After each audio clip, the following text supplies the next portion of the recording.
Alam mo ba? Isang makabuluhang araw ang June 2, hindi lamang para sa mga Pilipino, kundi pati na rin sa milyong-milyong tao sa mundo. Ngayon kasi pinagdiriwang ang National Cancer Survivor Day.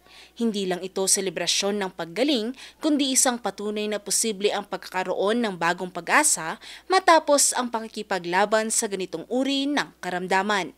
Sa mga kwento ng tagumpay na ito, hindi lang gamot ang gumawa ng milagro, kundi pananalig, pagmamahal at matinding tapang.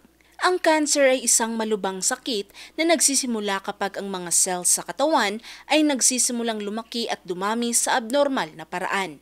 Ito ay maaaring magsimula sa ibang parte ng katawan tulad ng breast, lungs, colon, liver o blood cells.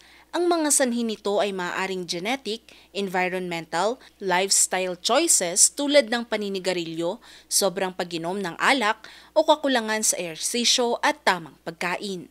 Ang pagdiriwang ng National Cancer Survivor Day ay nagsimula noong 1988 sa United States sa pamamagitan ng National Cancer Survivor Day Foundation.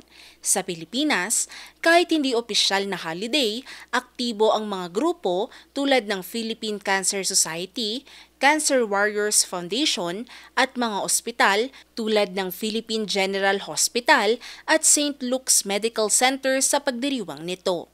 Ayon sa Philippine National Cancer Summit, nasa 150,000 ang bagong kaso ng cancer sa Pilipinas taon-taon.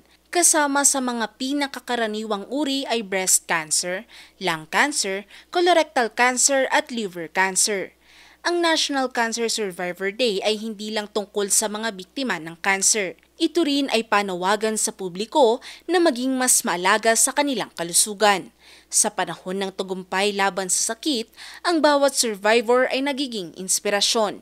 Habang marami ang patuloy na nakikipaglaban sa sakit na ito, ang araw na ito ay patunay na may mga taong nagtagumpay at sa kanilang tagumpay, nahahatid ang mensahe ng pag-asa sa buong mundo.